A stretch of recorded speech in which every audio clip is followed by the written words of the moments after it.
আসসালামু আলাইকুম সুপ্রিয় দর্শক, আজকে আমি একটি ডিম দিয়ে কেক তৈরি করে দেখাবো। এখানে কেক তৈরি করার জন্য একটা ডিম ও হাফ কাপ চিনি নিয়েছি। নেওয়ার পরে খুব ভালো করে মিক্স করে নিচ্ছি।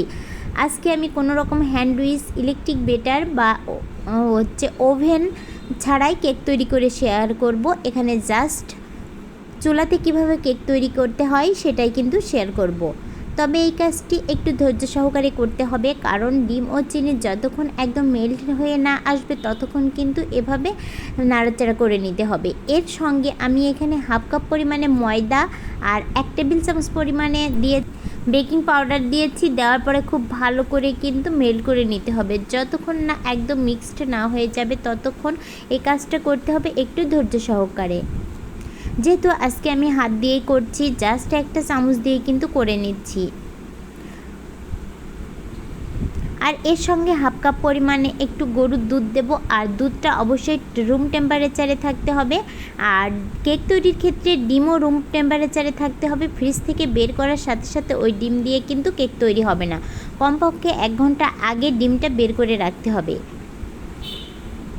খুব ভালো করে মিক্সড করা হয়ে গেছে। দেওয়ার পরে এখানে আমি একটা কাগজ দিয়েছি। দেওয়ার পরে খুব ভালো করে কিন্তু সবগুলো মিশ্রণ এই একটা বাটির মধ্যে দিয়ে দিচ্ছি। বাটিতে তৈরি করার কারণ হচ্ছে সবার বাড়িতে সবসময় কিন্তু এরকম মেল্ট থাকে না, ওই জন্য আমি জাস্ট একটা বাটির মধ্যে তৈরি করেই দেখাবো। খুব সিম্পলভাবে ঘরোয়াভাবে কিন্তু কেকটা তৈরি করে নিতে পারেন। এখানে আমি 5 মিনিট মতো এখানে দিয়েছিলাম যে পাতিলটা গরম হওয়ার পরে এখন রুম টেম্পারেচার রাখার পরে এখানে আমি জাস্ট এখানে লো মিডিয়ামে পুরা কেকটা কিন্তু আমি রান্না করে নিয়েছি। এখন এই যে কেকটা তৈরি হয়ে গেছে,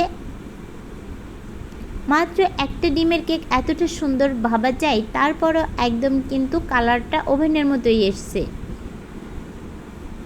খুবই সুন্দর। যারা রেসিপি দেখতে চেয়েছিলাম, অনেক আপুদেরই রিকোয়েস্ট ছিল যেন আমি রেসিপিটি শেয়ার করি, সো তাদের জন্য রেসিপিটি শেয়ার করছি। যারা আমার ইউটিউব চ্যানেলে নতুন, অবশ্যই আশা করি একটা সাবস্ক্রাইব করবেন। আর যারা অবশ্যই আমার ফেসবুক পেজ থেকে দেখছেন তারা লাইক, কমেন্টস ও শেয়ার করে আমার পাশে থাকবেন। এরকম ভালো ভালো ভিডিও পড়তে অবশ্যই কিন্তু শেয়ার করতে ভুলবেন না ফ্রেন্ডস ও ফ্যামিলির মধ্যে। এখন আমি কেকটা তৈরি হয়ে গিয়েছে। এখন জাস্ট কেকটা একটু সামান্য ফ্রুটস দিয়ে আমি জাস্ট ডেকোরেশন করেছিলাম। তারপরে কেকটা আমি এখন কেটে দেখাচ্ছি। দেখুন কতটা সফট এবং স্পঞ্জ হয়েছে। মাত্র একটা ডিমের কেক, ভাবা যায় এতটা সুন্দর হবে। তারপরেও ঘরে থাকা খুব সিম্পল উপকরণ দিয়ে এই যে কতটা সফট আর কতটা স্পঞ্জ হয়েছে দেখেই কিন্তু বুঝতে পারবেন কতটা সুন্দর হয়েছে কেকটা। আমি জাস্ট একটু দেখছি কেক